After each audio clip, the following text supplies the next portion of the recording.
warung kita.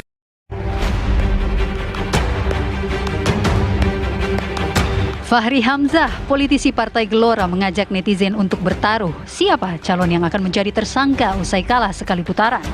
Apa maksud cuitan Fahri Hamzah di media sosial X-nya ini?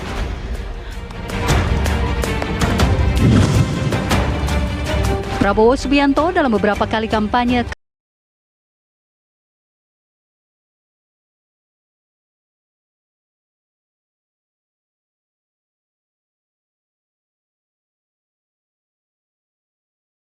siapa yang disasar oleh Prabowo Subianto?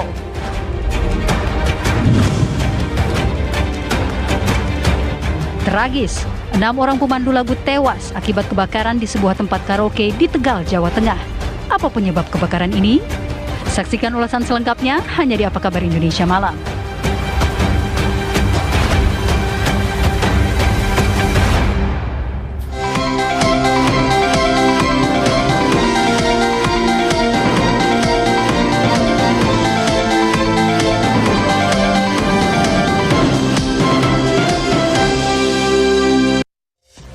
Assalamualaikum warahmatullahi wabarakatuh. Halo, selamat malam pemirsa Apa Kabar Indonesia Malam, kembali menemani istirahat malam hari Anda pemirsa. Di malam hari ini dialog politik masih akan menjadi tema utama kami. Di antaranya adalah membahas mengenai sindiran-sindiran politik yang kerap sekali dilancarkan oleh calon presiden dan akhir-akhir ini makin sering dilancarkan oleh Prabowo Subianto. Mulai dari istilah peribahasa dibalas dengan air tuba atau air susu dibalas dengan air tuba. Mengenai Malin Kundang juga sempat keluar pemirsa, dan juga sindiran lainnya. Apa maksud dari sindiran tersebut, ditujukan untuk siapa? Itu dia di Apa Kabar Indonesia Malam. Agita, seperti apa? Ya, selain kita juga akan menggali bagaimana makna dari sindiran-sindiran tadi, Apa Kabar Indonesia Malam juga akan mengulas dan juga membahas peristiwa kebakaran yang terjadi di Tegal pemirsa, tempat karaoke yang juga menewaskan ada sebanyak 6 pemandu karaoke. Selain itu juga kita akan menggali langsung informasi mengenai ledakan gas yang terjadi di Medan, di mana saat ini juga masih terus dilakukan investigasi. Selengkapnya di Apa Kabar Indonesia Malam.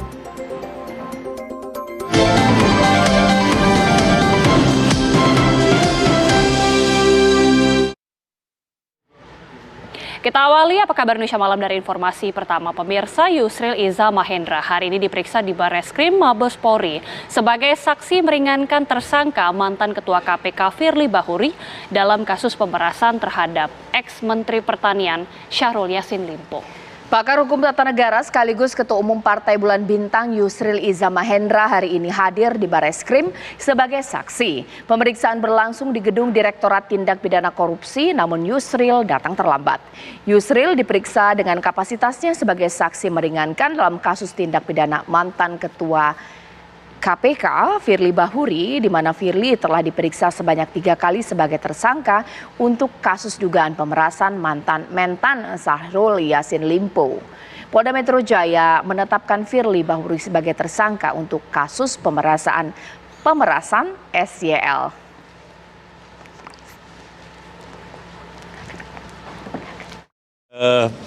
Hanya 2,5 jam pembicaraannya, memang sudah dilakukan beberapa pertanyaan kepada saya dan sudah saya jawab, dan sebagian besar itu memang sudah saya tulis. Saya sudah bisa memprediksi sebenarnya apa yang ingin diketahui oleh penyidik dari saya, dan saya sudah tulis sehingga tinggal dipindahkan ke dalam laptopnya penyidik. Ya.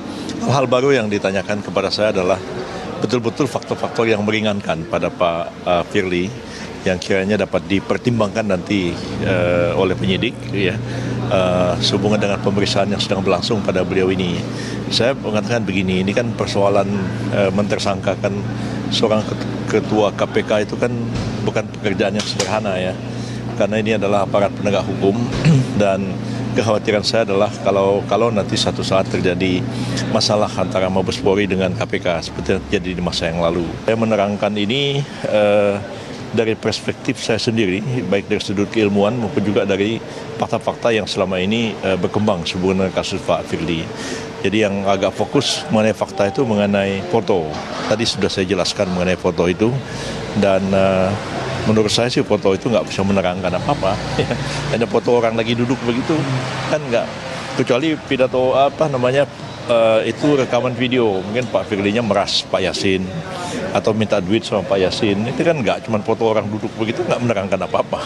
Jadi dan foto seperti itu harus didukung oleh alat bukti yang lain. Misalnya ada orang yang mendengar pembicaraan ketika Pak Yasin dengan Pak Firly itu sedang duduk berdua itu, tapi tidak ada satu saksi pun menerangkan hal seperti itu.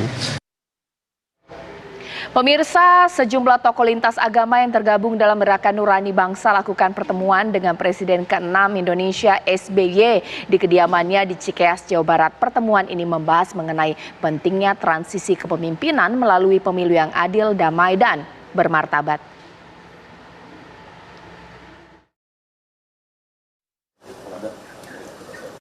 Gerakan Nurani Bangsa yang diinisiasi oleh sejumlah tokoh lintas agama melakukan pertemuan di kediaman Presiden Indonesia ke-6 Susilo Bambang Yudhoyono di Cikeas, Jawa Barat. Dalam pertemuan yang berlangsung pada Minggu sore itu, tampak hadir istri Presiden ke-4 Gus Dur, Sinta Nuria Wahid, serta anak dari Gus Dur, Alisa Wahid, dan sejumlah tokoh lainnya, seperti mantan Menteri Agama Lukman Hakim Saifuddin, Omi Nurholis Majid, istri Cendekiawan Nurholis Majid atau Cak Nur, dan Wakil Ketua Umum PBNU Kiai Haji Sayyid M. Hilal Al-Aidid, Komisioner KPK pertama Eri Riana Harja Pamekas, Sekretaris Umum Persatuan Gereja Indonesia Pendeta Jaki Manuputi, serta mantan Rektor UIN Profesor Dr. Komarudin Hidayat. Dalam pertemuan ini, Susilo Bambang Yudhoyono beserta para tokoh Gerakan Nurani Bangsa membahas mengenai bagaimana pemilu 2024 dapat berlangsung secara damai, jujur, adil, sejahtera, dan bermartabat berdasarkan undang-undang yang berlaku. Kita tadi dapat masukan yang sangat mendasar dari Pak SBY, konsepnya sama dengan kita, bahwa pemilu itu mandat amanat konstitusi. Oleh karena itu, hendaknya kita berpegang pada konstitusi. Baik itu KPU, Bawaslu, Capres, bahkan Presiden, polisi, semuanya hendaknya berpegang pada konstitusi, melaksanakan tugas sesuai dengan mandatnya masing-masing. Mengajak semua kita, seluruh elemen, komponen bangsa, termasuk tentu mereka-mereka yang mendapatkan amanah, mandat dari rakyat untuk menyelenggarakan negara ini, untuk berlaku adil, demi kemanusiaan, demi kemaslahatan. Jadi netralitas tadi yang ditanyakan tentu menjadi harapan semua kita. Sehingga pemilu tidak hanya jujur dan adil, tapi juga berlangsung secara damai dan bermartabat. Gerakan Nurani Bangsa karena bicaranya adalah nurani, yang tentu yang kita ingatkan adalah hal-hal yang sifatnya nilai-nilai kebangsaan begitu. Jadi kita mengingatkan semua pihak, kita tidak pointing fingers gitu, tetapi kita mengingatkan bahwa kita semua punya PR menjaga bangsa ini loh untuk cita-cita kemerdekaan. Lebih ke sana dan mengingatkan kalau ada apa-apa kembali ke mekanisme konstitusi tadi itu. Selanjutnya, Gerakan Nurani Bangsa akan mengagendakan pertemuan dengan tokoh-tokoh bangsa lainnya seperti Presiden Joko Widodo dan mantan presiden serta wakil presiden lainnya, juga tidak menutup kemungkinan akan melakukan pertemuan dengan capres dan cawapres yang sedang berkompetisi di pemilu 2024. Sebelumnya, Gerakan Nurani Bangsa telah melakukan pertemuan dengan Wakil Presiden Indonesia Ma'ruf Amin yang membahas tema yang sama. Dari Cikeas, Jawa Barat, Iman Fajar, Dudi Ardiansyah, TV One mengabarkan. Keinformasi selanjutnya, pemirsa, materi dan pertanyaan debat calon presiden ternyata berbuntut panjang, di mana media sosial diramaikan dengan ajakan taruhan menebak siapa capres yang jadi tersangka. Ya, yang dilontarkan oleh politikus Partai Gelora, Fahri Hamzah. Berikut kami hadirkan informasinya untuk Anda.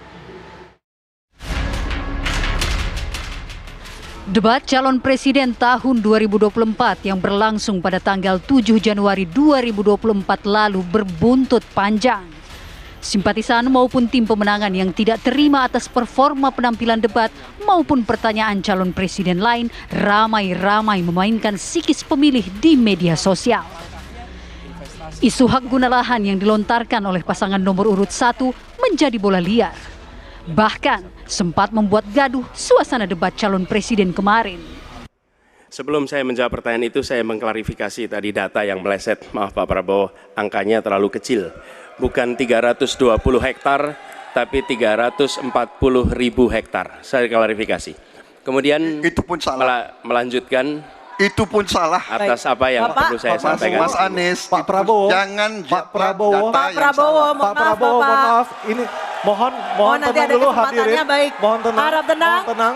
Harap tenang. Harap tenang. Baik, kita akan lanjut. Perdebatan ini pun membuat politikus sekaligus Wakil Komandan Komunikasi TKN Prabowo Gibran Fahri Hamzah bermain kata-kata di akun jejaring sosial thread-nya yang diberi nama dengan tagar Ayo Move On 2024. Akun centang biru yang telah diikuti hampir 1.600.000 pengikut itu mengajak taruhan dengan kata, daripada iri dengan harta orang yang legal dan halal, mending kita taruhan. Siapa calon yang jadi tersangka setelah kalah sekali putaran?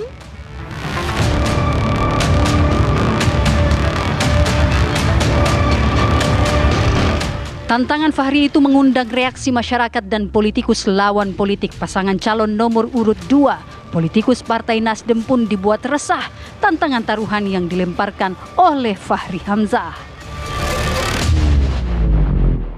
Ahmad Sahroni menyampaikan kekecewaannya di akun Instagram pribadinya. Sahroni menyayangkan cara berpolitik Fahri yang berubah dan terkesan angkuh.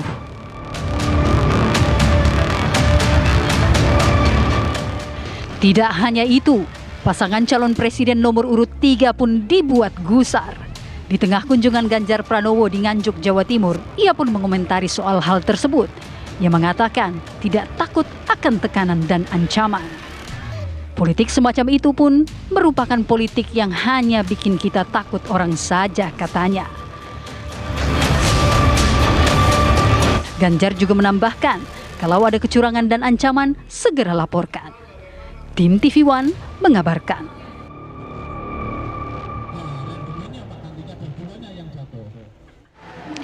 Ya pemirsa, untuk memikat suara pemilih pasangan Ganjar Mahfud, Sekjen PDIP ternyata harus turun gunung bagikan telur ke masyarakat. Ya, namun aksinya itu dianggap ikut-ikutan oleh tim kampanye nasional Prabowo Gibran yang lebih dulu membagikan susu gratis.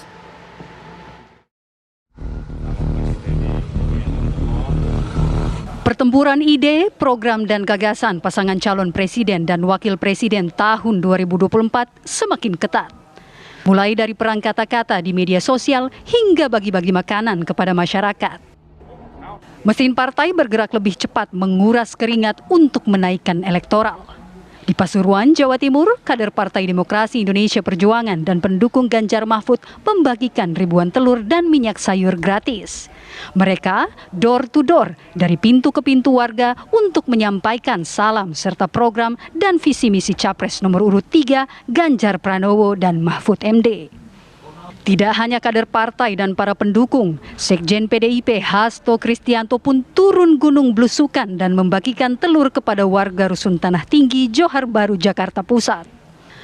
Program bagi telur tersebut dilakukan serentak. Menurut Hasto, secara empiris, gizi telur yang kaya protein dan terbukti dapat menekan stunting. Secara kesehatan pun dianggap lebih untuk mengatasi stunting, salah satunya telur itu jauh lebih baik daripada susu gratis. Apalagi susu ini berasal dari impor, ya, dari Australia.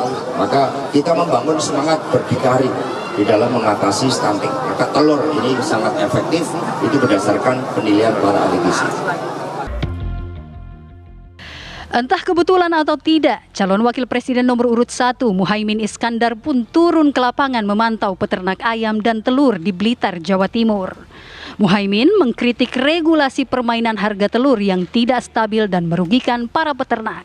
Menurutnya, praktek yang dilakukan mafia harus diberantas dan pemerintah juga harus tegas karena aturannya sudah ada, namun penegakan hukumnya belum terjadi.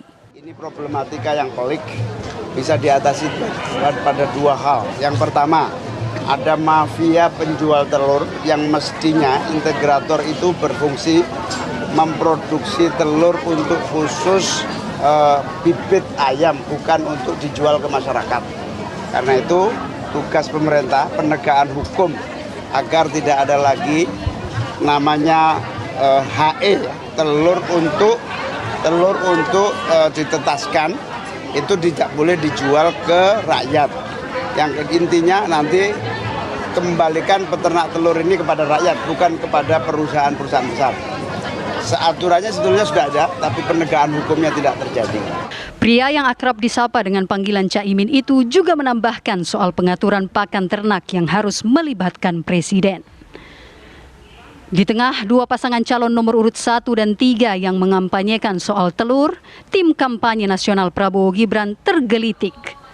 Mereka menganggap kampanye yang dilakukan keduanya bagaikan sebuah FOMO, Fear of Missing Out, atau sebuah istilah kekinian yang banyak digunakan oleh kalangan milenial dan Gen Z, yang berarti rasa takut merasa tertinggal karena tidak mengikuti aktivitas tertentu. Komandan TKN Fanta Arif Roshid mengklaim program bagi-bagi susu dan makanan gratis yang mereka luncurkan tersebut lebih baik karena lengkap, ada susu, nasi, hingga lauk pauknya. Pasangan nomor urut 2 itu pun lebih dulu mengampanyekan bagi-bagi susu mulai dari door to door ke rumah warga hingga ke pusat keramaian. Itu kata anak muda zaman now itu FOMO. Ya. Ikut-ikut gitu. Jadi bukan omong-omong aja, ternyata ikut-ikut. Nah. Gitu, jadi sudah tandingannya nih bagi-bagi telur. Iya, makanya kan kalau kita kan bukan cuma bagi susu kan, makan siang kan. Makan siang itu ada nasinya, ada telurnya, ada ikannya, kan lengkap gitu ya kan. Kalau mereka telur aja. Jadi ikut-ikut ya. Jadi kita sih senang-senang aja ya. Anak muda zaman now bilang FOMO ya. Kalau nggak tahu FOMO nanti minta Pak Sekjen belajar sama kita. Entah program siapa yang lebih memikat. Apakah bagi-bagi telur ala pasangan nomor urut 3 atau bagi-bagi susu ala pasangan nomor urut 2? Kita tunggu saja hingga tanggal 14 Februari 2024 nanti. Tim TV One mengabarkan.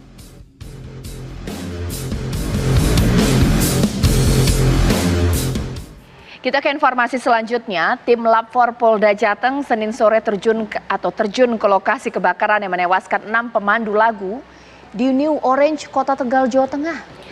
Sejumlah tim Lab 4 Polda Jateng nampak masuk ke lokasi terjadinya kebakaran dengan membawa sejumlah peralatan untuk melakukan penyelidikan.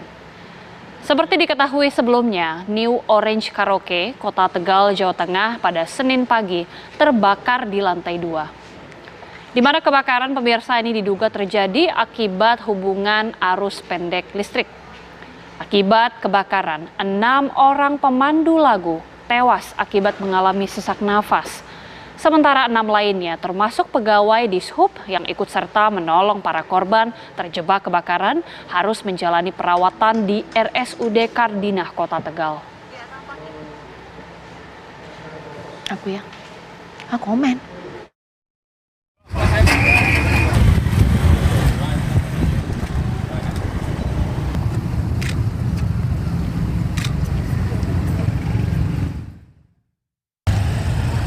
Dan pemirsa, usai jeda, apa kabar Indonesia Malam masih akan hadir bersama Caca Anissa dan juga sejumlah narasumber.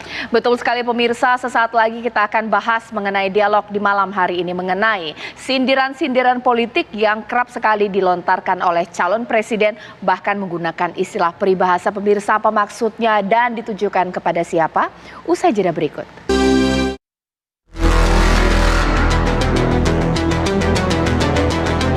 Kurang dari 30 hari lagi, masyarakat Indonesia akan menggunakan hak pilihnya dalam pemilu 2024. Dalam pemilu kali ini, 3 pasang kandidat capres dan cawapres berlaga untuk merebut hati pemilih. Semuanya berlomba-lomba menjalani safari politik, menggelar kampanye ke berbagai daerah di Indonesia demi meraih suara. Dari sejumlah safari politik serta kampanye yang dilakukan kandidat capres dan cawapres, ada yang menarik dari pidato politik Prabowo Subianto. Kandidat capres nomor urut 2 ini kerap melontarkan peribahasa ungkapan yang seakan menyindir seseorang. Saat berkampanye di Jambi, Prabowo menyebut soal air susu dibalas air tuba. Memberi kebaikan, tapi dibalas dengan kedengkian.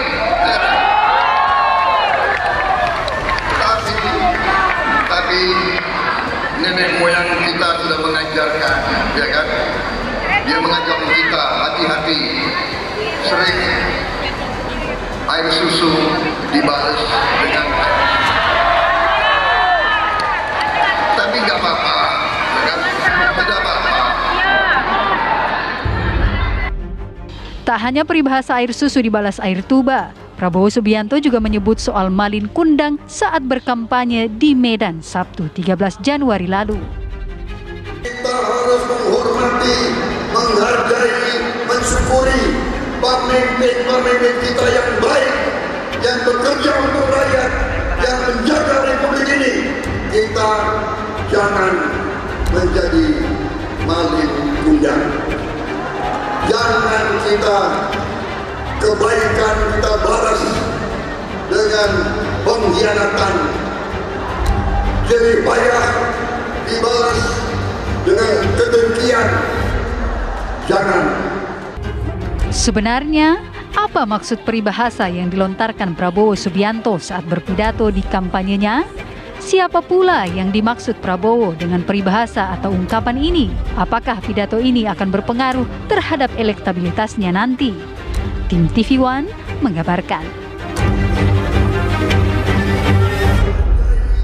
Ya, makin hari kita selain belajar mengenai ilmu politik dalam Pilpres 2024, kita diajarin juga mengenai istilah-istilah peribahasa yang kerap sekali dilontarkan oleh Capres 2024 pemirsa.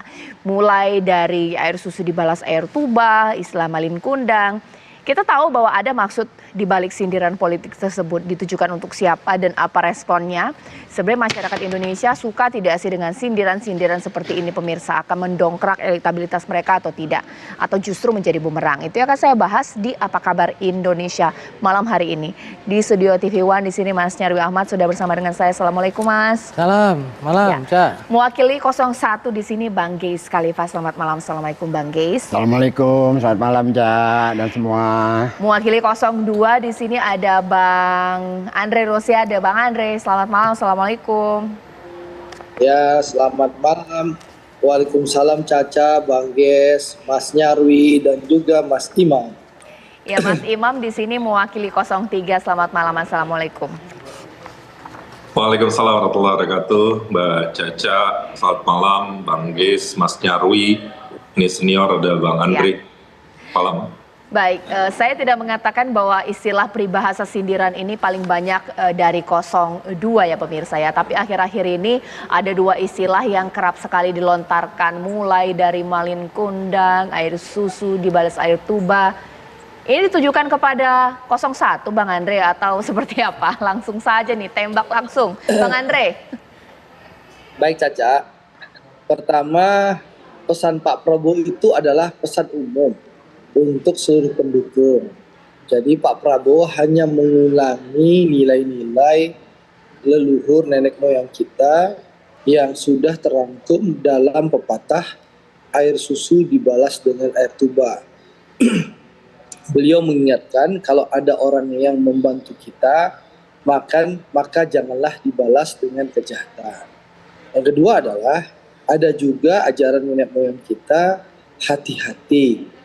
Anjing saja dikasih makan akan setia. Manusia dikasih kebaikan dibalas dengan kedengkian.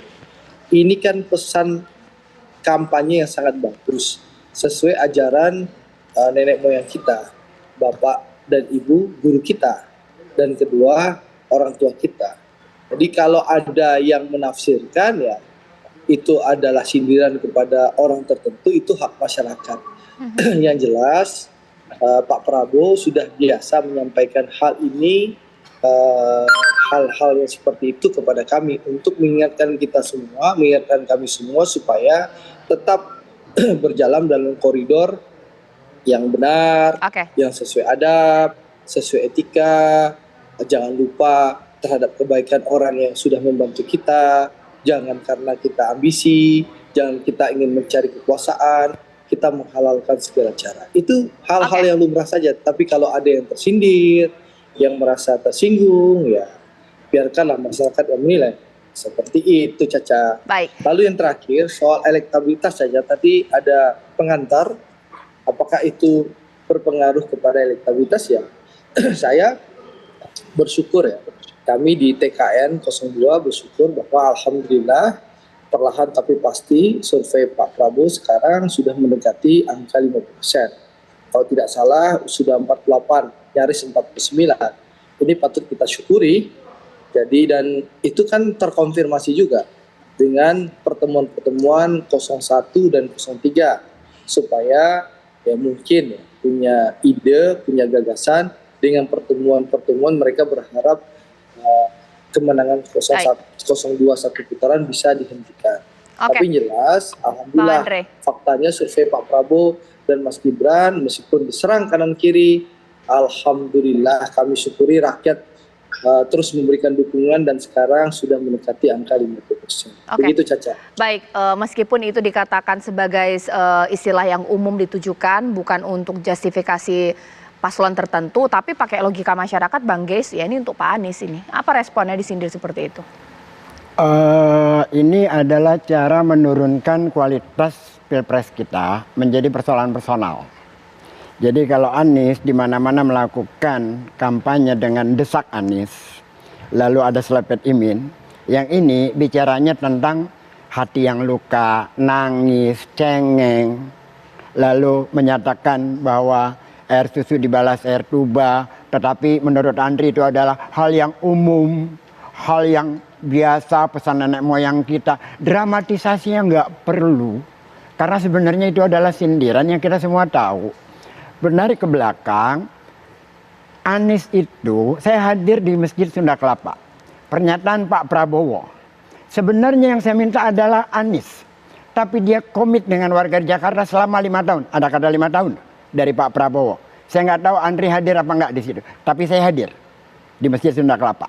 Dan Anies menepati janjinya selama 5 tahun untuk tidak mau dimajukan sebagai cawapres maupun sebagai capres. Ketika dalam perdebatan kemarin, kita tahu siapa yang menguasai masalah, siapa yang tidak. Lalu keluarlah persoalan maling kundang, persoalan yang sama sekali tidak mengangkat mutu pilpres kita. Oke, ya, Bang Andre, dianggap mendowngrade pilpres ini dan ke arah personal jadi sindiran, ini bagaimana? Ya, mungkin Bang Ges merasa bahwa sindiran itu ke kubunya Anies ya sah-sah saja. Tapi memang masyarakat kan dipertontonkan berbagai kebohongan dalam rangka untuk memenangkan atau merebut kemenangan dalam kontestasi Pilpres 2024 ini. Caca, kita dipertontonkan berbagai kebohongan. Contoh ya Caca, di debat pertama itu saya ada di sana. Debat pertama, debat kedua, debat ketiga saya selalu hadir. Ya, saya berangkat dari Sumatera Barat khusus kembali ke Jakarta untuk berdebat secara langsung. Dalam debat itu saya juga kaget. Tiba-tiba Mas Anies bilang, Pak Prabowo, saya membawa keluarga pendukung Pak Prabowo yang telah tewas dan tidak mendapat kepastian hukum selama ini. Kan kita kaget, keluarga pendukung Pak Prabowo mana? Ternyata orang tua Harun Ar-Rasyid. Kita tahu, semua orang tahu di Republik ini Indonesia, rekam jejak digitalnya jelas. Pernyataan keluarga Harun Ar-Rasyid, orang tua Harun Ar-Rasyid, termasuk teman-temannya Harun Ar-Rasyid yang hadir ke TKP bersama Harun Ar-Rasyid menyaksikan kerusuhan di 2019 itu menyatakan bahwa Harun Ar-Rasyid itu bukanlah pendukung Pak Prabowo. Beliau anak muda berusia 15 tahun waktu itu yang belum punya hak suara dan juga hadir di situ untuk menonton keramaian. Tiba-tiba ya secara personal Anies Baswedan disengaja ya untuk menyerang personal Pak Prabowo dengan membangun narasi kebohongan dalam debat Pilpres. Jadi kalau bicara ini mendowngrade untuk kepentingan personal, menyerang personal, itu dilakukan oleh Anies Baswedan dengan berbohong secara terbuka, dengan menuduh Harun Ar-Rasyid itu adalah pendukung Pak Prabowo dan seakan-akan membangun narasi Pak Prabowo tidak bertanggung jawab, dan itu diserang di debat capres pertama. Jadi Bang Ges ini, Bang Ges ini seperti udah kepanjangan Andri. Saya potong aja Anda. Kasih penjelasan saya sebentar ya. Oke, bagaimana Bang Ges? Harun Ar-Rasyid terbunuh anak umur 15 tahun. Orang tuanya bernama Didin Wahfiuddin. Buka wawancara saya dengan Pak Didin Wahfiuddin. Bagaimana kecewanya dia terhadap hukum yang tidak berlaku, keadilan terhadap anaknya. Dan dia, Pak Didin, adalah seorang pendukung Pak Prabowo. Ada wawancara saya dengan dia dari podcastnya Bapak Bambang Wijayanto. Silakan buka. Baik. Dan kalau Anda berani, saya ajak Anda mubahalah dengan Pak Didin Mufidin tentang tanggung jawab terhadap anaknya yang mati. Bagaimana pertanggungjawaban Anda? Kalau Anda berani, saya ajak dengan Pak Didinnya. Baik. Jadi yang berbohong itu Anda. Karena anaknya dia jelas meninggal dunia dan tidak sampai hari ini mendapatkan keadilan dari orang tuanya.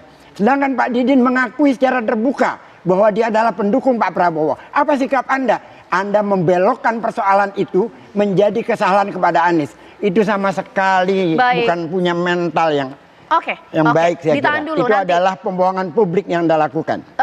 Jangan ditanggapi Bang Andre, karena nanti saya akan sediakan segmen khusus untuk membahas itu. Karena saya ingin bertanya kepada Mas Imam terlebih dahulu. Sebenarnya kan saling sindir menyindir ini kan 02 ke 01. Kenapa 03 ikut-ikutan? Karena sudah ada statement juga, pakai peribahasa juga di sini dari Pak Hasto. Menapuk air di dulang, terpercik muka sendiri. Kenapa?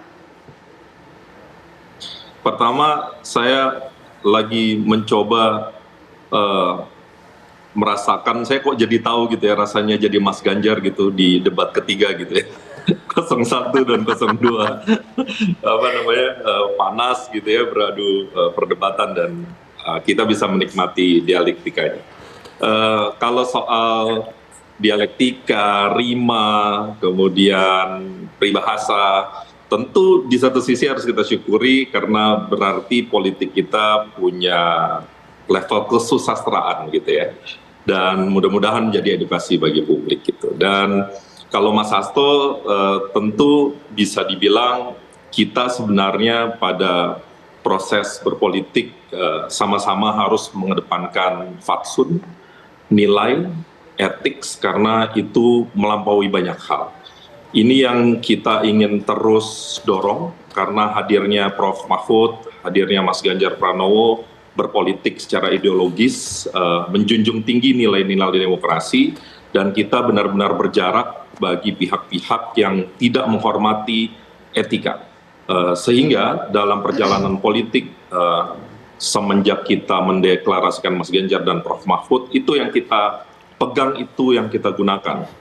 Sehingga bila belakangan saling tuding, belakangan saling fitnah, belakangan saling menjelekkan satu sama lain, Mas Hasto pada prinsipnya ingin mengingatkan bahwa justru kita harus berkaca. Apabila telunjuk kita satu orang menuju ke orang lain, sebenarnya 4 harusnya ke diri sendiri.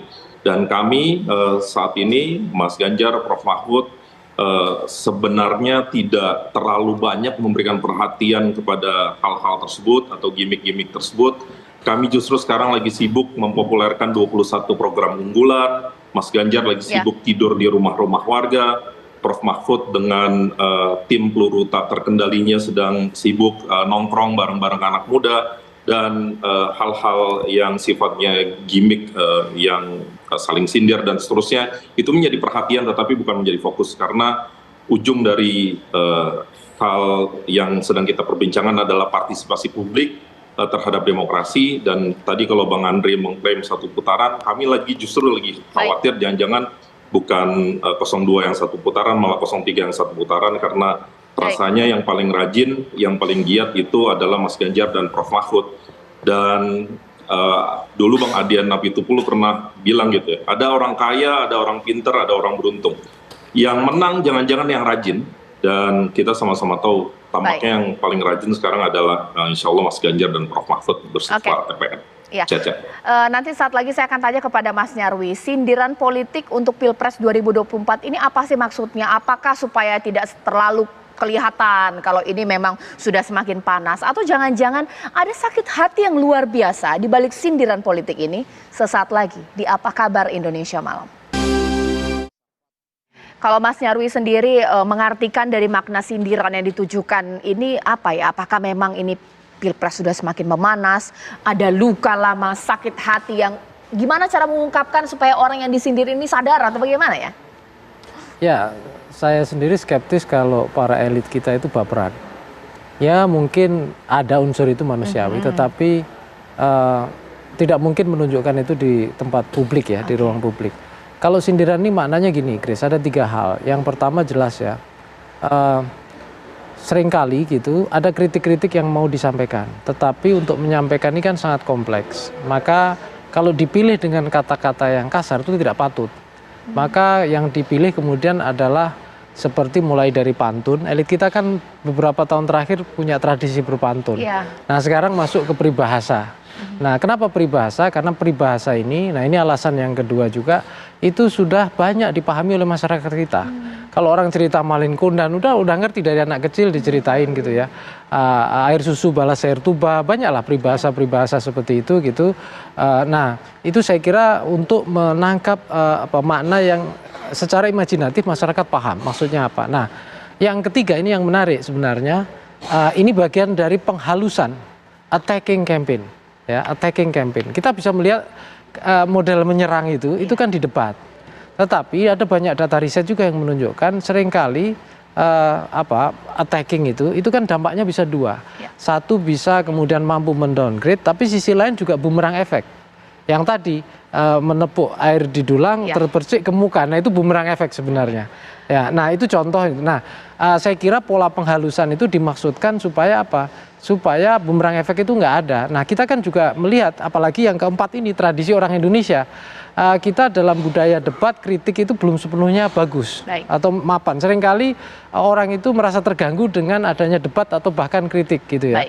Nah ini juga saya kira bagian penghalusan itu. Ada 3 peribahasa yang kita bahas di sini, mulai dari menapuk air di dulang terpercik muka sendiri, bahkan istilah Malin Kundang dan juga air susu di bala es tuba.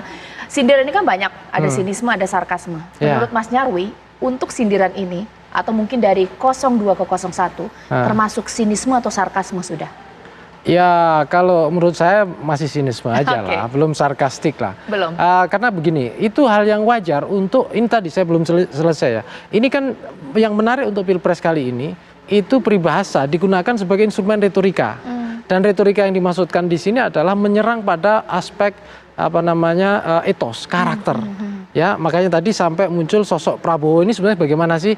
Anies ini bagaimana sih sebenarnya kan gitu. Kan kalau orang ngomong Malin Kundan, pertanyaan kalau ini dari 02 ke 01 apakah Pak Anies ini Malin Kundan kan gitu, pertanyaan terbuka ke pemilih kan gitu. Sama persis dengan kemudian pertanyaan soal yang lain-lain gitu. Jadi saya kira ini berusaha untuk mensimplifikasi makna yang dilabelkan untuk katakanlah menyerang karakter, personality yang sebenarnya melalui peribahasa tadi. Dan ini menurut saya itu nggak ada masalah, lebih halus lah dibandingkan serangan-serangan verbal yang kemudian dipandang kurang etik. Nah kan di dalam debat misalnya contoh Pak Prabowo mengomentari Pak Anies, Anda ini soal etika nggak punya hak bicara. Nah berarti kan menyerang aspek etik. Nah etik yang kayak apa? Nah ini yang sebenarnya, nah Bang Kris ini yang harus bisa menjelaskan sebenarnya bagaimana. Mas Andri juga, Bang Andri juga yang bisa menjelaskan soal etik ini, etik yang kayak apa yang dimaksudkan. Nah ini tampaknya diperjelas. Yang ketika peribahasa Malin Kundan, peribahasa yang itu tadi saya lihat ini aspek etik sebenarnya ke sana. Bang Andre, jadi ini berawal dari debat yang kemudian memanas pada akhirnya kemudian menyebut Pak Anies Malin Kundang begitu? Bang Andre. Sebentar, saya harus sebentar Caca, tadi habis terima telepon dari anak yang mau tanding bola malam ini insya Allah. Jadi Caca, begini Caca, saya ingin menjawab dulu narasi yang disampaikan oleh Bang Ges, abang saya tadi. Tadi ada omon-omon atau retorika pembenaran atau narasi ya dari kebohongan yang saya tangkap. Pembenaran dari narasi kebohongan. Apa? Ini dua hal yang berbeda. Di satu sisi memang kita sayangkan bahwa kasus Harun Ar-Rasyid ini memang belum bisa terungkap. Belum bisa kasus ini dituntaskan. Ini PR oleh aparat penegak hukum dan pemerintah. Dan ini siapapun yang menjadi presiden, menjadi pimpinan negara, ini harus dituntaskan. Kita ingin tahu. Itu satu. Tapi di satu sisi, kita melihat narasi kebohongan. Ini dua hal yang berbeda.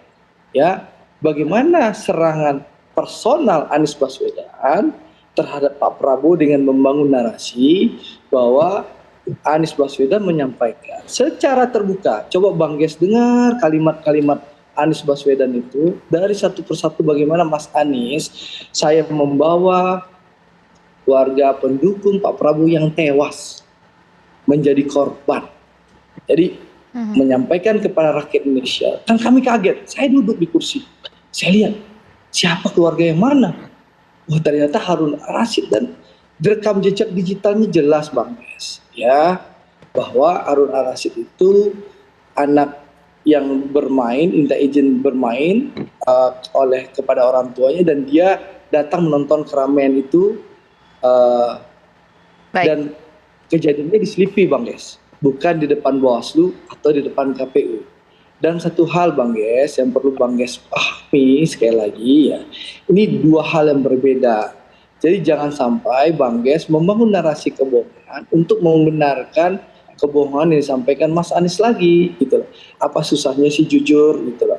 Jadi dua hal yang kalau berbeda. Anda ingin jujur, saya antarkan Mubahala dengan Pak Didin Wahyudin. Kalau Anda berani jujur, baik. Anda akan berkata ini belum ingin berpuasa kejujuran. saja, Saya antarkan Anda dengan orang tua dari tadi saya diam. almarhum Harun Ar-Rasyid. Tadi bicara. Jadi kalau Anda membelokkan persoalan di sini, menyatakan tentang Tolong kejujuran, moderator, mari. Kalau Anda punya keberanian moral, saya ajak Anda bertemu dengan orang tuanya. Bagaimana kekecewaan dari orang tua Harun Ar-Rasyid. Saya bicara sudah dua kali di stop sama Saya tidak, dialog malam hari ini saya tidak bahas Harun Ar-Rasyid. Mohon maaf.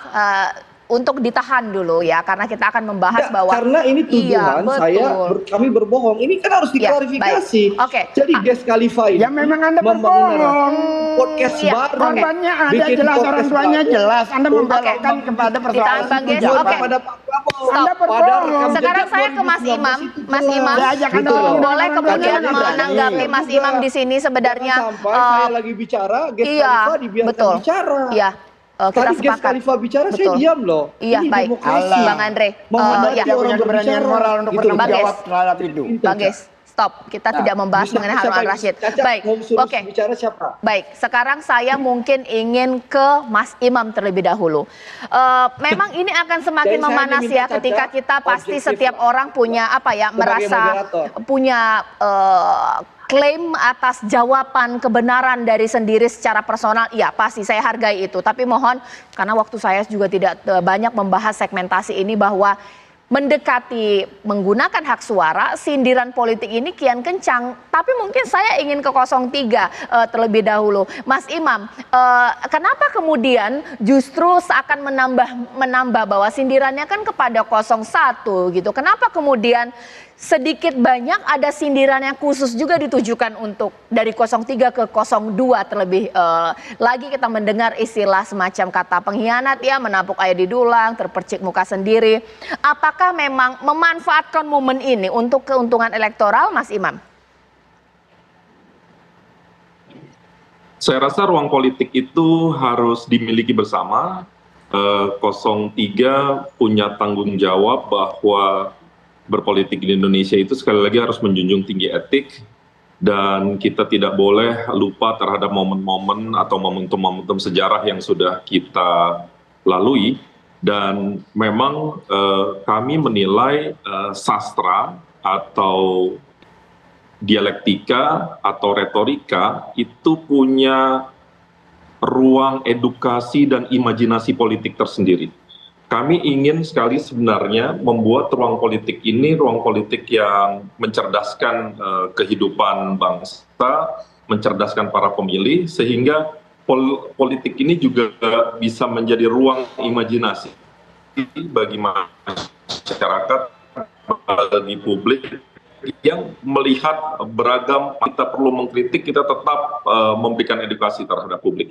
Bahwa ingin memanaskan suasana, dianggap ikut-ikutan dalam konflik, enggak lah. Kami itu lebih fokus sekarang turun ke rakyat. Saya juga baru pulang dari Jambi, Lampung, kemarin Medan, Sumatera, dan itu lebih rasanya lebih utama dan menjadi fokus kami. Oke, nanti saat lagi saya akan memberikan waktu juga untuk Bang Andre, Bang Geis, bahkan juga Mas Imam, Mas Nyarwi.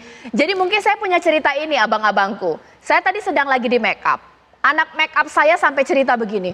Wah, ini makin mendekati pemilu, bukannya makin yakin, malah makin bingung. Karena masing-masing ini seakan-akan mulai keluar saling menyerang, ada yang emosi dan juga lain-lain. Sama semua pemirsa, tidak menyudutkan untuk salah satu paslon. Bagaimana tanggapan tim sukses mengenai fenomena ini? Masyarakat kian bingung dengan praktik berdemokrasi, bahkan juga ala kampanye yang dilakukan, debat, bahkan juga saling saut menyaut. Sesaat lagi di Apa Kabar Indonesia Malam.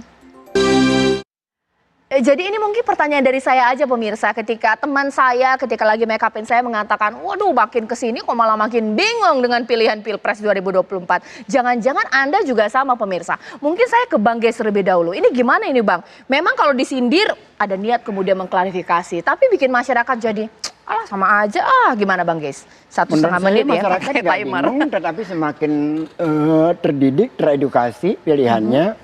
Karena Anies berbagai visi misinya sangat jelas. Hari ini dia di Ambon, kemarin dia di Sumbar, sebelumnya lagi di berbagai tempat melakukan agenda desak Anies, berdialog langsung dengan masyarakat, dan yang luar biasa kalangan anak-anak muda ikut di dalam perdebatan-perdebatan itu.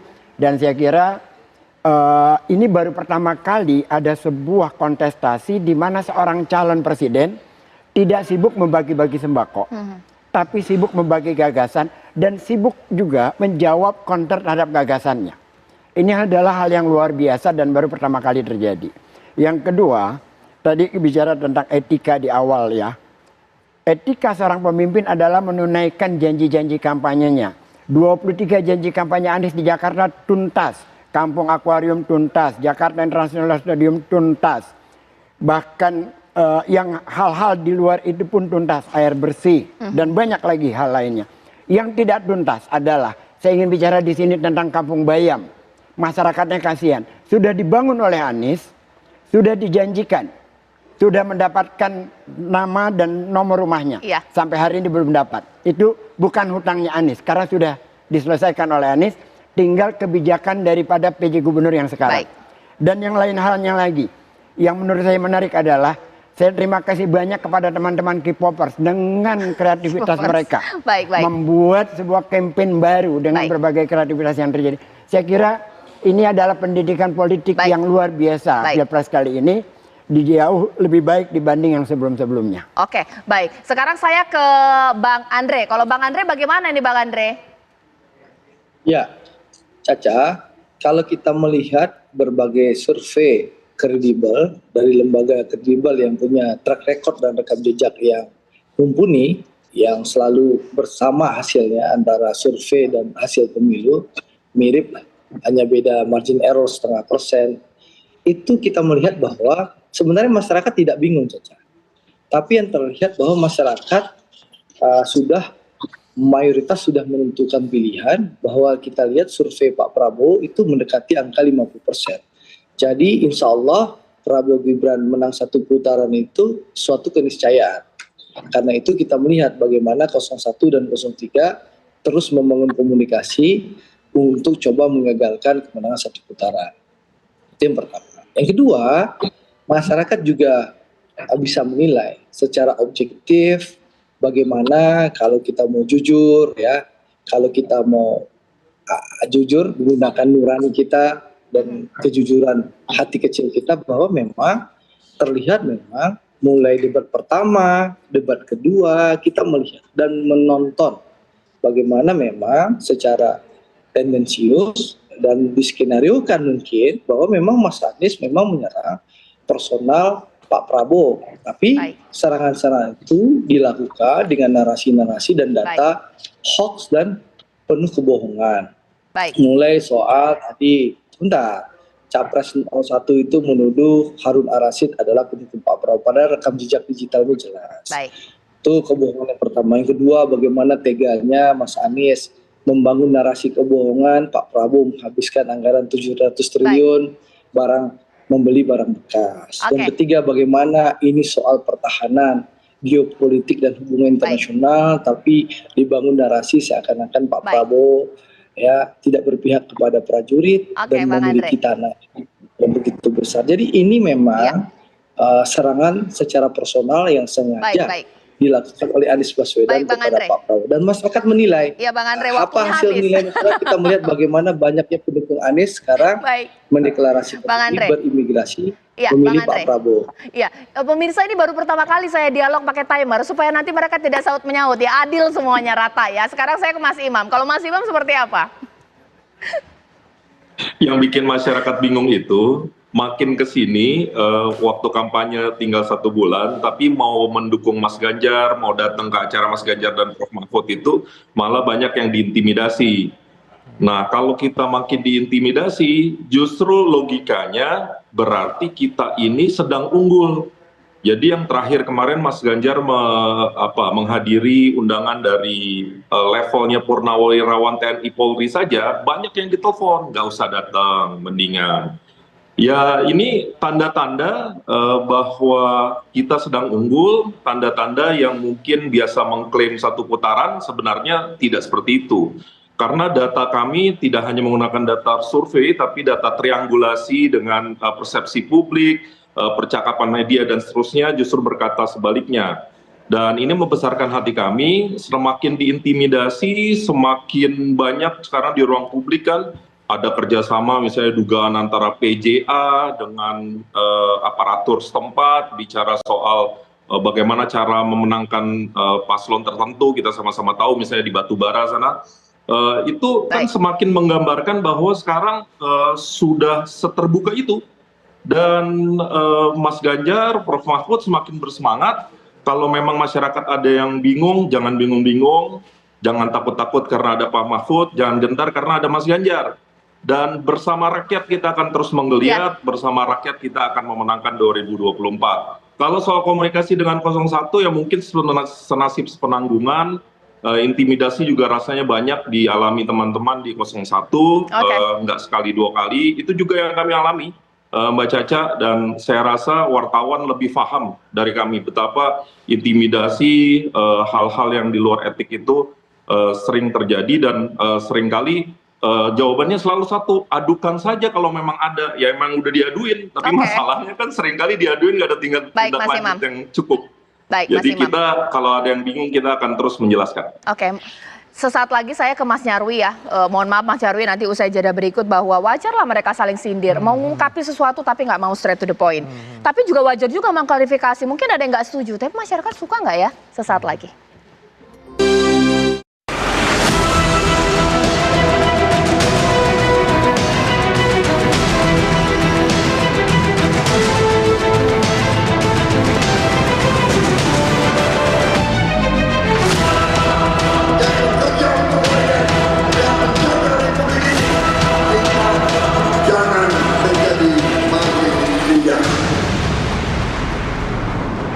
Langsung saja sih Mas Nyarwi, suka nggak sih sebenarnya masyarakat ini kalau elitnya saling sindir menyindir capresnya? Karena ada masyarakat yang juga mungkin tambah bingung mau milih siapa. Ya, bagi mereka yang masih kebingungan justru makin diyakinkan. Kira-kira mana yang menurut mereka paling cocok dan terbaik dari sisi karakter maupun dari sisi visi, misi atau apapun. Tapi mungkin saja ada masyarakat yang memang dasarnya hatinya galau. Jadi dia akan mencari terus-menerus sampai di ujung. Kan kalau di survei itu selalu dari memilihnya sebelum kampanye, itu masa kampanye, sampai bahkan di TPS pun masih galau. Jadi menurut saya dinamika ini juga membantu mereka yang masih galau ini. Sampai yakin kira-kira apa, mana yang terbaik, dan termasuk melalui tadi, bukan hanya pantun ya, tapi peribahasa. Itu memudahkan sebenarnya. Pak Anies ini orang bagaimana, Pak Prabowo orang bagaimana, ya Pak Ganjar Mahfud ini orang seperti apa. Nah itu yang saya kira mempermudah nantinya masyarakat tentu akan menentukan pilihannya. Ya tapi ini kan ya pasti proses lah, kita masih ada 28 hari ya. Baik, itu ya. Mungkin sekarang saya ke Bang Andre singkat saja, ini 30 detik saja. Sekiranya karena sudah menjadi tema dalam sebuah dialog sindiran dari para elit kita, akan menahan diri nggak sih ke depannya? Yang jelas kami fokus sekarang Caca dua hal. Yang pertama tentu kami akan terus bertemu dengan masyarakat, baik Pak Prabowo maupun tim kampanye nasional maupun tim TKD yang ada di seluruh Indonesia, bekerja mensosialisasikan program-program yang akan dibawa oleh Pak Prabowo dan Mas Gibran. Dan kedua juga mengajak masyarakat untuk mendukung Pak Prabowo dan Mas Gibran, sehingga berapa persen masyarakat yang masih belum menentukan pilihan bisa segera memilih Pak Prabowo, sehingga insya Allah 14 Februari nanti kita akan hadapi pemilu dengan riang dan gembira, dengan santun dan santuy, dan tentu sesuai dengan harapan mayoritas rakyat Indonesia yang menginginkan pemilu cukup satu putaran. Dan insya Allah Pak Prabowo dan Mas Gibran dengan dukungan masyarakat dan juga izin Allah Subhanahu Wa Taala akan diputuskan menang satu putaran. Menjadi Presiden Republik Indonesia tahun 2024. Bang Geis. Ya, Saya yakin bahwa Anies akan memenangkan pertarungan ini dalam artian bahwa dia akan berhasil lolos ke putaran kedua, juga sampai pada ujung akhir dari tanpa ada seperti yang dikatakan teman dari 03 tadi, kontestasi ini tidak perlulah ada intimidasi, tidak perlulah Anies dicabut izinnya untuk berganti-ganti tempat kalau benar-benar yakin bahwa survei sudah 50%. Tidak perlulah menggunakan aparat untuk turun ke mana-mana untuk memenangkan calon tertentu. Nggak perlu itu. Ada faktanya di mana-mana gitu. Dan masyarakat juga akan melihat rekam jejak seseorang. Dan saya yakin bahwa ke depan semakin jelas apa yang sudah dilakukan Anies di Jakarta itu akan bisa dilakukan se-Indonesia. Contohnya adalah air bersih untuk masyarakat banyak. Itu sudah terlaksana di Jakarta. Saya kira itu. Oke, sekarang Mas Imam. Kami sibuk mempopulerkan 21 program kerja Ganjar Mahfud, mulai dari kartu sakti, kemudian beli rumah semudah beli motor, kemudian kami fokus untuk 17 juta lapangan kerja, dan buat saudara-saudara kami, masyarakat Indonesia, siap-siap Mas Ganjar akan datang ke rumah teman-teman semua, ke rumah Bapak Ibu, untuk tidak hanya berbicara tetapi menginap kalau diperkenankan. Mudah-mudahan Bapak Ibu semua berkenan menerima Mas Ganjar dan kami sehingga kita bisa berbicara dari hati ke hati. Dan jelang 20-an hari ke depan, 14 Februari, kami berhusnuzon bahwa manjada wajada yang paling bersungguh-sungguh, yang paling bersemangat, yang paling tidak kenal lelah, yang berada bersama rakyat, insya Allah akan ditakdirkan untuk menjadi pemenang. Mas Ganjar selalu menyampaikan kepada kami, tugas kita adalah berjuang. Berjuang itu nggak ada yang kenal kata lelah. Karenanya kami tidak mengenal kata lelah, kami akan terus berjuang bersama rakyat, dan terus menjabat tangan jutaan masyarakat Indonesia menghirup apapun harum dari desa dan kota yang kami singgahi. Caca, terima kasih. Oke, mungkin terakhir di sini Mas Nyarwi, masyarakat harus bersikap seperti apa sih supaya ya jangan juga kemudian ini kan sindiran politik, kita tidak tahu di baliknya mungkin mereka ini akur-akur aja, ini bagian dari seni berpolitik. Tapi masyarakat supaya nggak baper, nggak terprovokasi seperti apa Mas Nyarwi? Yang jelas yang pertama masyarakat jangan baper dong. Ya. Ini kan masa kampanye ya, kalau nggak ada sindiran elit susah juga mendiferensiasi membedakan dirinya dengan yang lain. Terus yang kedua, ya saya kira masyarakat juga harus lihat secara jelas ya dari sisi paling sederhana saja lah program, kan materi kampanye itu 4 ya, visi, misi, program, citra diri. Nah citra diri itu salah satu terkait juga karakter, kemampuan dan lain-lain itu. Nah tentu kita bisa menyimak ya dari informasi-informasi yang kita dapat dari media mainstream yang biasanya sudah relatif terjaga ya. Tidak hanya dari media sosial, kalau media sosial tentu harus hati-hati kan gitu. Nah menerima informasi secara proporsional, kemudian membuat dan meyakini, mendiskusikan kalau perlu mengklarifikasi, ya masyarakat di situ pelan-pelan perlu hati-hati dan tahu. Dan di sini bentuk kepedulian, Cak. Karena kalau enggak, ini kan pilpres kita bersama ya untuk memilih pemimpin kita. Nah nantinya tentu akan kita harapkan program-programnya nanti bisa bermanfaat gitu. Oke, karena ini memang sudah ibaratnya saling sindir menyindir menggunakan peribahasa.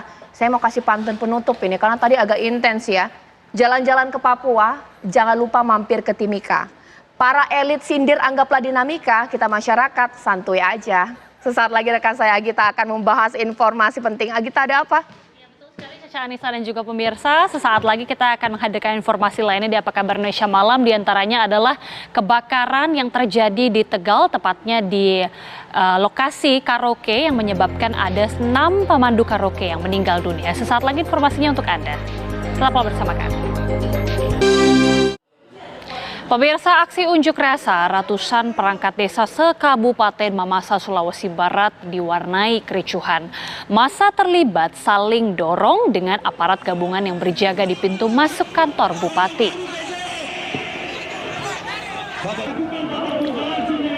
Para perangkat desa ini hendak masuk kantor dan menemui PJ Bupati Mamasa, namun aparat mencegat sehingga terjadi kericuhan. Lantaran tidak diperbolehkan masuk, massa aksi pun melakukan orasi di halaman kantor Bupati. Massa menuntut penghasilan tetap atau siltap tahun 2023 selama 7 bulan dengan total mencapai 30 miliar rupiah untuk segera dibayarkan. Kericuhan kembali pecah saat massa menggeruduk rumah jabatan bupati. Aparat kembali mencegah massa menemui PJ Bupati. Massa yang marah aspirasinya tidak ditanggapi, nyaris terlibat adu jotos dengan aparat gabungan. Pak Bupati ada yang patah di saya dia tidak teringinkan akan terjadi. Tetapi iya, jadi disampaikan presentasi. Iya pemirsa, di Jateng tempatnya di Tegal Jateng pada Senin sore di pasca kebakaran yang terjadi diterjunkan ke lokasi kebakaran yang menewaskan 6 pemandu lagu di New Orange Kota Tegal, Jawa Tengah.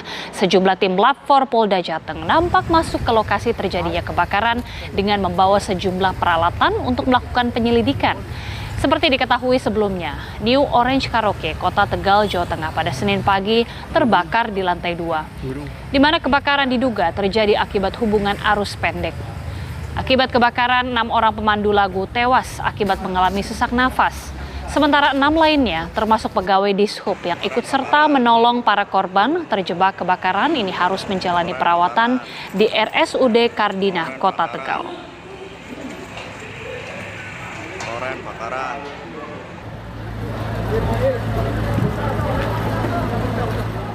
Ya, kita akan memperbaharui bagaimana sejauh ini penyelidikan ataupun olah TKP dan juga hasil investigasi dari kebakaran yang terjadi di tempat karaoke di Tegal. Sudah bergabung bersama kami AKBP Ruli Thomas yang merupakan Kapolres Tegal Kota. Pak Kapolres, selamat malam. Selamat malam Mbak Agita. Pak, ini seperti apa update terbaru sejauh ini sampai pada malam hari ini? Ya, baik. Dapat kami informasikan Mbak Agita dan juga pemirsa sekalian, bahwasanya perkembangan dari pos penyelidikan dari tadi siang hingga saat ini dapat kami sampaikan untuk tim Puslapor sudah datang, kemudian melakukan beberapa olah TKP yang ada, kemudian juga tadi didampingi dari tim dari Polda juga hadir di sini untuk melakukan olah TKP katanya dengan peristiwa kebakaran yang terjadi pada pagi hari ini, Mbak. Ya baik, olah TKP ini sudah dilakukan, apakah sudah ada dugaan sementara penyebab dari kebakaran, Pak? Sementara tim masih mengumpulkan barang bukti yang ada, kemudian juga memeriksa saksi-saksi yang ada untuk kemudian nanti akan disimpulkan untuk menambah keterangan yang ada sehingga dapat memberikan gambaran yang lengkap terkait dengan TKP kebakaran ini. Termasuk juga malam ini informasinya tim dari Puslapor dan juga dari Dokes akan datang ke Rumah Sakit Kardinah kaitannya berkoordinasi dalam hal penanganan korban kebakaran. Demikian, Pak. Iya. Pak Kapolres, kita lihat visual di televisi atau di layar kaca bahwa memang terlihat gedung ataupun ruangan itu tampak sangat tertutup, Pak. Apakah memang ruangan ini begitu sempit dan begitu tertutup sehingga ini juga mengakibatkan adanya 6 orang tewas akibat kehabisan nafas itu, Pak? Ya, tentunya dapat kami informasikan bahwasannya gedung ataupun lokasi dari TKP kebakaran ini merupakan satu kesatuan. Jadi ada bagian sebelah kiri depan itu lokasi tempat karaoke-nya. Kemudian yang terjadi kebakaran saat ini adalah mes dari para karyawan yang ada di situ. Jadi ada satu bangunan yang menyatu satu kompleks. Nah, yang saat ini terjadi kebakaran itu adalah mes atau tempat istirahat dari para karyawan yang menjadi atau bekerja di karaoke tersebut, Mbak. Artinya mes yang terbakar tersebut merupakan satu kesatuan bangunan dengan tempat karaoke sehingga akses jalan keluar memang begitu sulitkah, Pak? Ya, tentu saja ini merupakan salah satu objek dari penyelidikan yang dilakukan oleh Polres Tegal Kota, termasuk juga dibantu oleh rekan-rekan dari Puslapor dan dari Polda, termasuk dari Dokes. Termasuk juga nanti kita akan memeriksa beberapa saksi kaitannya dengan keberadaan bangunan juga. Tapi tentu saja pada prinsipnya kita akan melaksanakan penyelidikan secara profesional untuk dapat memperoleh gambaran secara utuh dari peristiwa kebakaran yang saat ini terjadi. Baik, untuk saat ini kondisi korban yang tengah dirawat ada berapa orang Pak sampai sejauh ini dan bagaimana kondisinya? Jadi dapat kami sampaikan untuk korban meninggal sampai dengan malam hari ini masih seperti data yang sama, yaitu 6 orang. Kemudian juga ada 5 orang yang sedang dirawat. Kemudian 1 orang juga tadi yang membantu untuk mengevakuasi juga saat ini sedang dirawat di Rumah Sakit Madinah. Namun dalam kondisi selamat. Demikian, Mbak. Baik, kita akan nantikan bagaimana proses penyelidikan selanjutnya. Terima kasih sekali lagi Kapolres Tegal Kota, AKBP Ruli Thomas sudah bergabung bersama kami di Apa Kabar Indonesia Malam. Terima kasih Pak, selamat malam. Kita ke informasi lainnya, pemirsa. Tim gabungan Polrestabes Medan bersama dengan tim Gegana Brimob Polda Sumut dan juga tim Lab4 Polda Sumatera Utara masih melakukan penyelidikan terkait dengan ledakan keras pipa gas bumi milik PGN yang merusak 6 bangunan di Kota Medan, Sumatera Utara. Dugaan sementara ledakan ini dipicu karena kebocoran pipa gas yang berada di bangunan kosong bekas hotel dan restoran. Namun pihak kepolisian tetap melakukan penyelidikan dan menunggu hasil pemeriksaan laboratorium forensik Polda Sumatera Utara untuk menyimpulkan penyebab ledakan. Selain melakukan pemeriksaan di lokasi ledakan, pihak kepolisian ini juga meminta keterangan 3 orang terkait dengan peristiwa ini.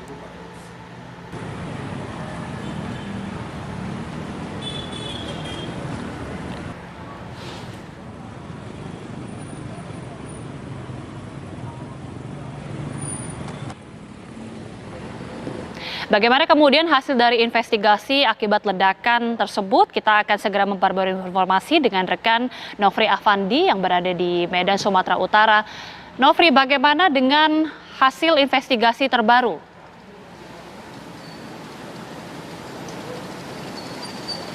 Ya, kita Melika dan juga pemirsa, hingga saat ini tim Polrestabes Medan masih akan melakukan investigasi dan penyelidikan, namun masih menunggu hasil dari temuan tim laboratorium forensik yang tadi sudah datang juga bersama tim Gegana untuk menyisir lokasi kejadian ledakan ini dengan memeriksa kerusakan, kemudian menyelidiki penyebab terjadinya ledakan ini. Namun kami juga akan menunjukkan pemirsa, ini di belakang saya merupakan puing-puing bangunan yang hancur akibat ledakan yang terjadi sekitar pukul 2 dini hari tadi, di mana diketahui ledakan ini diakibatkan adanya pipa gas yang bocor milik perusahaan gas negara ataupun PGN, sehingga menghancurkan bangunan hotel Ibunda dan rumah makan family. Dan bahkan tidak hanya satu bangunan ini saja, 5 bangunan lainnya juga terdampak akibat ledakan yang cukup dahsyat tersebut. Kami melihat bahkan bangunan yang berada di seberang lokasi kejadian yang berjarak sekitar 20 meter kurang lebih, ini termasuk seperti hotel dan juga showroom, ini terdampak seperti mengalami pemecah kaca dan juga kerusakan-kerusakan lainnya. Dan tentunya akibat kejadian ini Kapolrestabes Medan Kombes Pol Teddy Marbun menyatakan masih menunggu hasil dari temuan tim Lab4 untuk selanjutnya akan melakukan penyelidikan dan juga investigasi.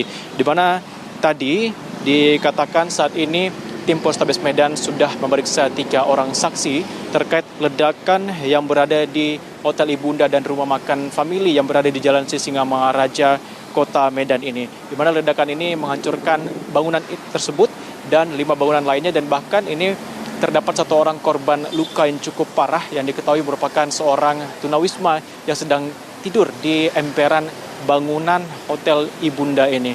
Dan area head PGN Medan, Saiful Hadi, mengatakan tim tanggap darurat telah dikerahkan untuk melaksanakan tindakan penanganan dan juga pengamanan pada infrastruktur gas di sekitar lokasi kejadian. Sementara untuk penyebab bocornya pipa gas milik PGN tersebut masih terus dilakukan koordinasi dengan pihak kepolisian untuk selanjutnya melakukan investigasi. Memang banyak sekali informasi-informasi yang beredar, baik itu dari kepala lingkungan sekitar dan juga warga-warga sekitar yang menyatakan bahwa pipa gas tersebut rusak dilakukan oleh maling, namun ini masih belum dapat dikonfirmasi, masih terus menunggu hasil penyelidikan oleh tim kepolisian. Di mana ledakan dahsyat ini terjadi diketahui berasal dari gas bawah tanah ataupun pipa gas yang bocor milik PGN yang berada di dalam restoran family yang merupakan satu bangunan dengan Hotel Ibunda yang berada di Jalan Sisingamangaraja, Kota Medan ini. Warga sekitar juga menyatakan ataupun Sapam ini menyatakan sempat mencium aroma gas bocor sekitar 2 jam sebelum kejadian ataupun setelah 2 jam tersebut barulah terjadi ledakan yang cukup dahsyat yang menghebohkan warga sekitar. Dan kami melihat saat ini juga puing-puing masih berserakan, pecah-pecahan kaca dan juga bangunan ini masih terlihat, dan di sekitar lokasi juga masih terpasang garis kepolisian. Sehingga kami masih menunggu seperti apa nantinya temuan dari tim laboratorium forensik sehingga pihak kepolisian dapat menyelidiki ataupun memastikan apa penyebab bocor pipa gas tersebut dan apa yang membuat kebocoran tersebut akhirnya menyebabkan ledakan yang cukup dahsyat yang menghancurkan sekitar 6 bangunan, baik itu di sekitar lokasi maupun di bagian seberang Hotel Ibunda ataupun rumah makan family ini. Agita. Baik, kita akan nantikan bagaimana hasil investigasi selanjutnya. Terima kasih rekan Nofri Afandi, informasi langsung dari Medan, Sumatera Utara. Pemirsa, setelah sebelumnya absen, hari ini Siskae kembali dijadwalkan diperiksa kembali Polda Metro Jaya. Pemeriksaan Siskae dengan kapasitas sebagai tersangka bersama dengan satu tersangka lainnya, Bima Prawira alias BP, dalam kasus industri film dewasa. Siskae dan Bima Prawira ini diperiksa bersama 9 tersangka lainnya pada 8 Januari lalu, namun keduanya tidak datang. Selain Siskae, aktor film porno Bima Prawira juga memenuhi panggilan keduanya di Polda Metro Jaya untuk pemeriksaan terkait kasus produksi film porno. Dalam kasus ini, Bima Prawira mengaku bahwa ia tidak mengetahui akan dijadikan artis film porno karena awalnya diminta untuk bermain di film religi. Kuasa hukum Bima Prawira, Randi Reynaldo, menyatakan bahwa Bima sudah menjalankan pemeriksaan dengan pertanyaan sebanyak 37 pertanyaan. Dari pemeriksaan, Bima Prawira tidak ditetapkan sebagai tersangka. Masyarakat Indonesia beberapa hari ini udah viral.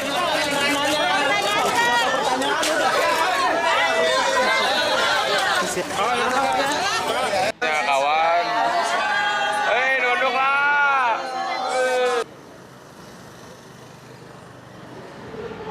Sesaat lagi di Apa Kabar Indonesia Malam, pemirsa, banjir setinggi 3 meter merendam ratusan rumah warga di Musi Banyu Asin, Sumatera Selatan.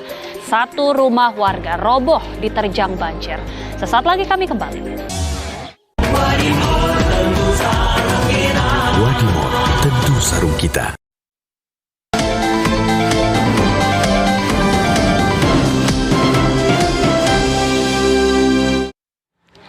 Pemirsa, banjir setinggi 3 meter merendam ratusan rumah warga di Musi Banyu Asin, Sumatera Selatan.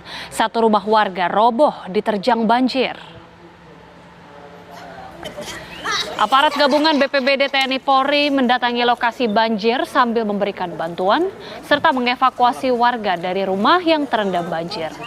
Banjir di wilayah ini karena tingginya debit air di sungai hingga Sungai Musi dan Sungai Batanghari Leko tidak dapat menampung air dan meluap ke pemukiman warga. Warga dihimbau untuk selalu waspada karena banjir akan terus naik karena diprediksi curah hujan masih tinggi.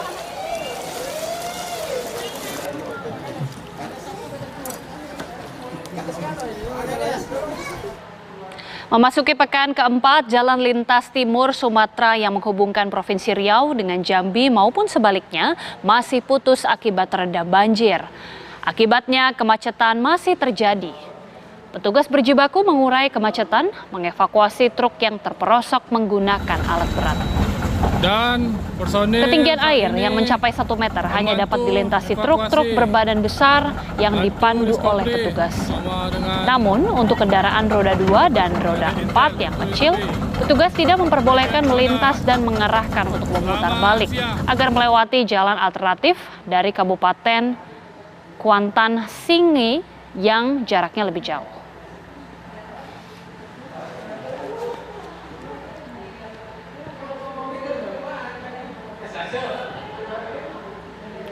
Pemirsa, Gunung Semeru di Kabupaten Lumajang, Jawa Timur masih berstatus siaga atau level 3. Aktivitas Gunung Semeru kembali terpantau mengeluarkan letusan sebanyak 4 kali. Detik-detik kamera pemantau CCTV di Desa Oro-Oro Ombo, Pronojiwo, merekam letusan Gunung Semeru setinggi 1000 meter. Petugas pos pengamatan Gunung Api Semeru melaporkan secara visual selama periode pengamatan 6 jam terakhir. Tercatat telah terjadi 15 kali letusan. 1 kali hembusan, dan 1 kali tektonik jauh.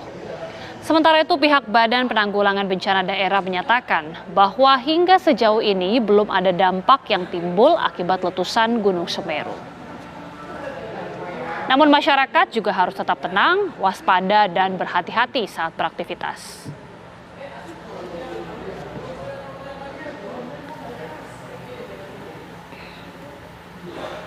Berikutnya, aktivitas Gunung Merapi di perbatasan Jawa Tengah dan Yogyakarta kembali meluncurkan guguran lava maupun kegempaan. Guguran lava meluncur sebanyak 5 kali ke arah barat daya dengan jarak luncur 1,2 km. Dalam 6 jam, kegempaan masih terus terjadi di Gunung Merapi berupa kegempaan guguran 21 kali dan gempa hibrid atau fase sebanyak 14 kali.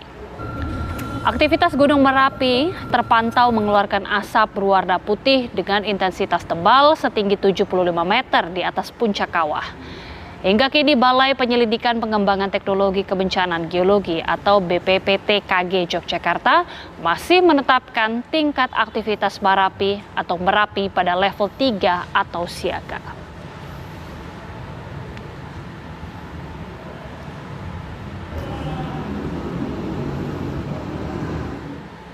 Pemirsa, sudah 4 hari warga Jorongkoto Baru, Kecamatan 10 Koto, Kabupaten Tanah Datar, Sumatera Barat tinggal di pengungsian.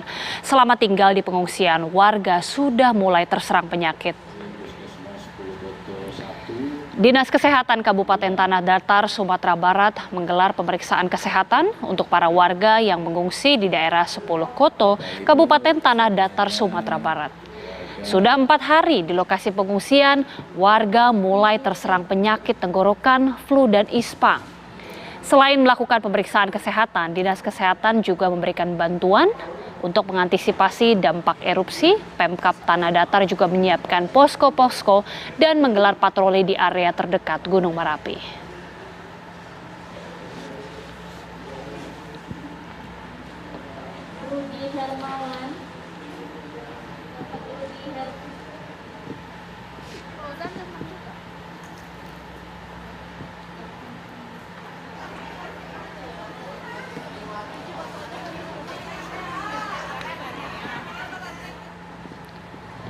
Berikutnya, warga di seputaran Gunung Merapi diperiksa oleh dokter spesialis paru. Ini dilakukan untuk memastikan kondisi paru-paru warga terdampak erupsi dalam kondisi baik. Puluhan warga seputaran Gunung Merapi, Sumatera Barat diperiksa kesehatan paru-paru oleh dokter spesialis paru di Puskesmas Sungai Pua, Kabupaten Agam. Pemeriksaan gratis ini nantinya akan diberitahu kepada warga dalam beberapa waktu ke depan setelah uji laboratorium. Gunung Merapi, Sumatera Barat hingga saat ini masih mengeluarkan material vulkanik berupa abu dan sebarannya berada di seputaran daerah kaki Gunung Merapi.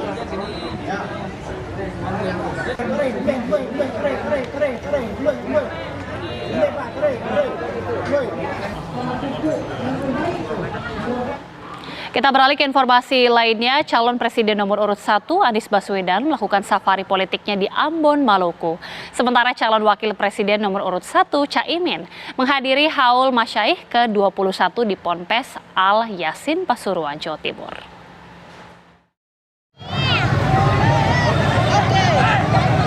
Tiba di kota Ambon, calon Presiden nomor urut 1 Anies Rashid Baswedan langsung disambut oleh ribuan warga. Warga tumpah ruah di jalan, bahkan berdesak-desakan untuk bertemu dengan Anies. Anies mengikuti sholat subuh di Masjid Agung An-Nur di Batu Merah, Kota Ambon.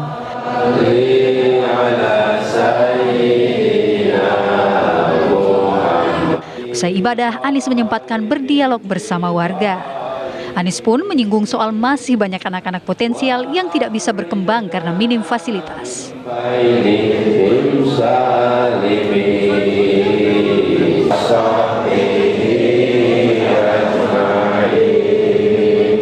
Menurut Jakarta itu namanya prakteknya tahanan kota, Anda tidak bisa pergi ke bandara. Serepot-repotnya urusan ya cuma di kota itu aja, tidak bisa keluar kota. Nah, dalam perjalanan itu saya menyaksikan, karena saya waktu itu urusan pendidikan, Begitu banyak anak-anak kita yang potensial tapi tidak bisa berkembang. Kenapa? Sekolahnya tidak ada, gurunya tidak ada, biayanya tidak ada. Dalam jadwal kampanyenya, Anies akan bersilaturahmi dengan tokoh masyarakat Kota Ambon di Gedung Serbaguna Saverius, serta melakukan pertemuan dengan para simpatisannya di Gedung Islamic Center.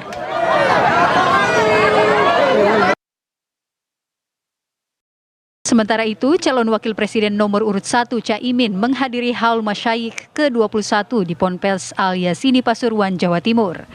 Menurutnya, dengan kekuatan umat Islam yang sangat banyak di Indonesia, sudah seharusnya Indonesia menjadi negara dengan wisata halal terbesar. Kekuatan ekonomi syariah inilah yang bisa memajukan produk-produk ekonomi di Indonesia. Caimin menambahkan, jika wisata halal di Indonesia masih perlu dikembangkan karena masih tertinggal dengan Malaysia. Tim TV One mengabarkan. Calon Presiden nomor urut 2 Prabowo Subianto Minggu siang menghadiri rapat pimpinan nasional Konfederasi Serikat Pekerja Nusantara KSPN di Soreang, Kabupaten Bandung, Jawa Barat. Sementara Cawapres nomor urut 2 Gibran Rakabuming Raka memberikan sambutan dalam acara e-sports.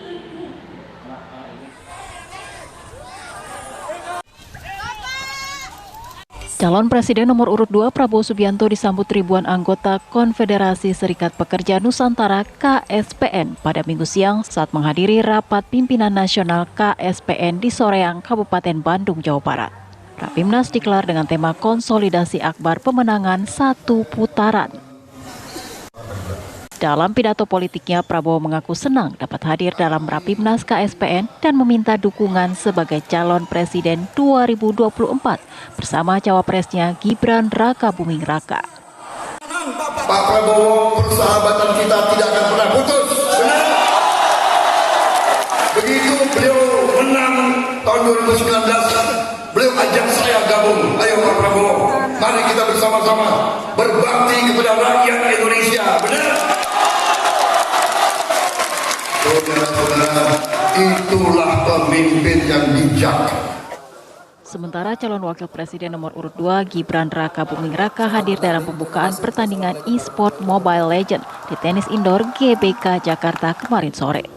Gibran hadir memberikan sambutan dan dukungan pada anak muda kreatif yang dapat membantu membangun ekonomi kreatif Indonesia. Ya, hampir mirip seperti di hari Jumat malam kemarin. Kita ada kompetisi e-sport melibatkan anak-anak muda yang kreatif. Karena sekarang e-sport ini menjadi cabang olahraga resmi ya. Jadi kita dari pemerintah harus dukung terus. Ya. Gibran juga memberikan semangatnya kepada sekitar 300 lebih tim e-sport yang akan bertanding nantinya. Dari Jakarta dan Kabupaten Bandung, Jawa Barat, tim TV One mengabarkan. Calon Presiden nomor urut 3 Ganjar Pranowo menginap di rumah warga gang sempit dan padat penduduk di Tegal, Jawa Tengah. Sementara calon Wakil Presiden nomor urut 3 Mahfud MD menemui relawan program UMKM di Makassar, Sulawesi Selatan.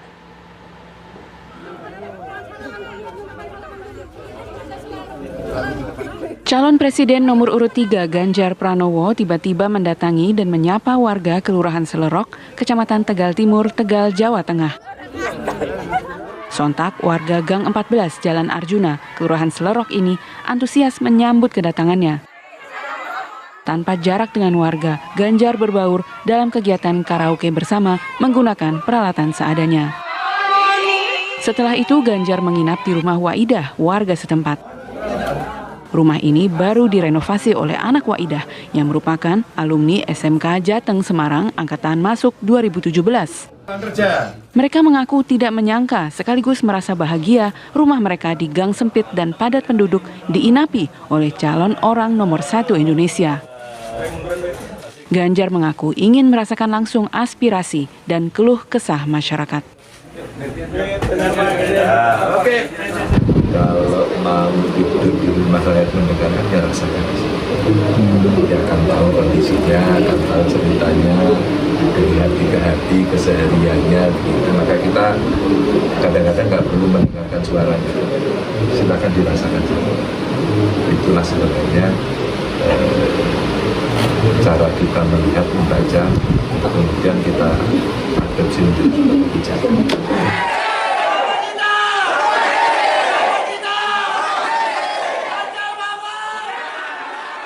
Calon Wakil Presiden nomor urut 3 Mahfud MD menemui relawan program Gotong Royong untuk Ekonomi Sejahtera dan Inklusif, disingkat Progresif, di Makassar, Sulawesi Selatan.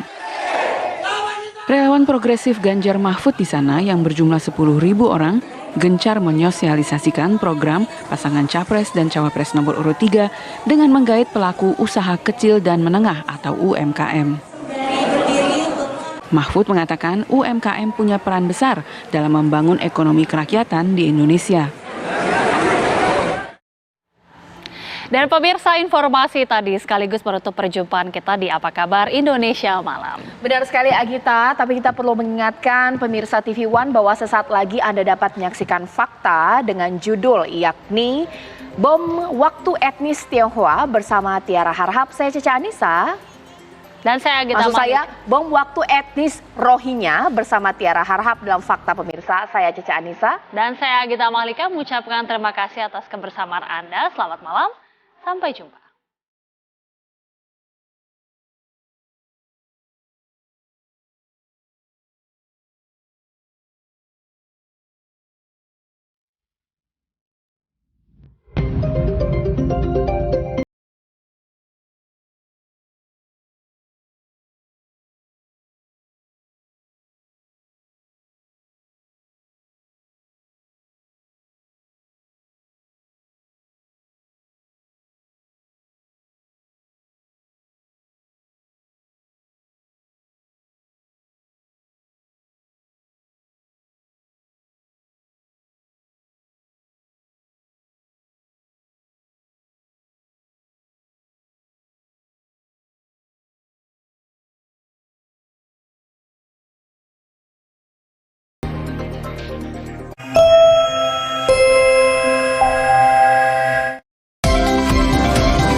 Wadimor, tentu sarung kita.